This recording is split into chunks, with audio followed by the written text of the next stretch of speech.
Gordon was resting in the siding.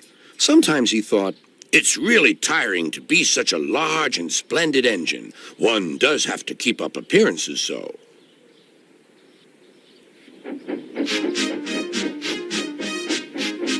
Beep, beep, beep, beep. Hello, lazy bones, whistled Henry. What cheek, spluttered Gordon. That Henry is too big for his wheels. Fancy speaking to me like that. Me, who has never had an accident. Are jammed whistles and burnt safety valves accidents? Asked Percy innocently. No, indeed. High spirits. Might happen to any engine. But to come off the rails like Henry did, well, I ask you, is that right? Is it decent? Then it was Henry's turn to take the express. Gordon watched him getting ready. Be careful, Henry. You're not pulling the flying kipper now. Mind you keep on the rails today.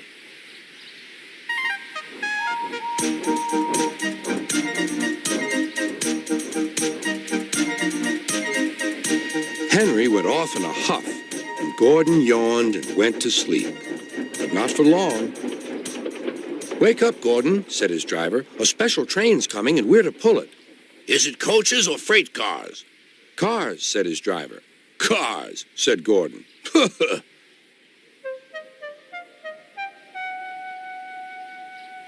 Gordon's fire was slow to start, so Edward had to push Gordon to the turntable to get him facing the right way.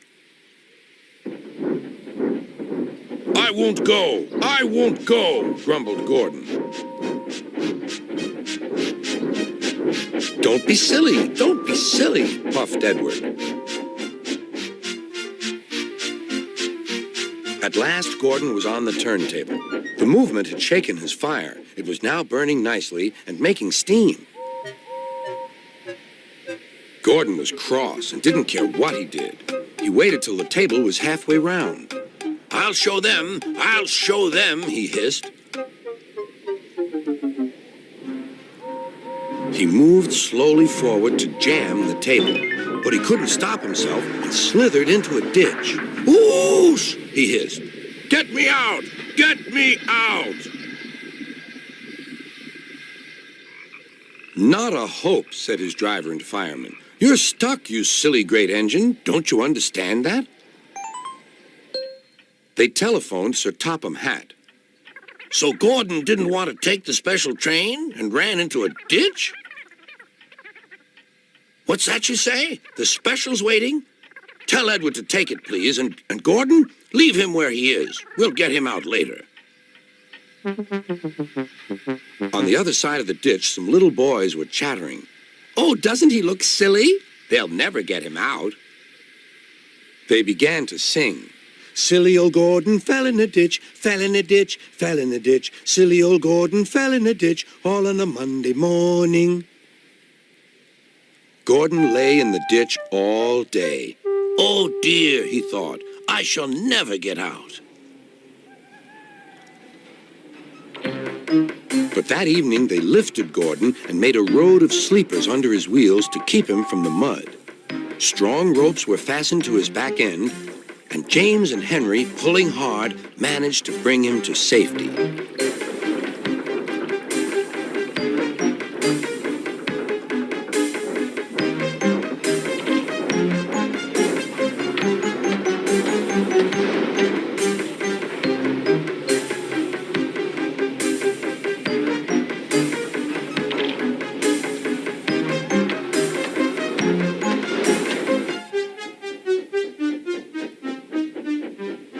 Late that night, Gordon crawled home, a sadder and wiser engine.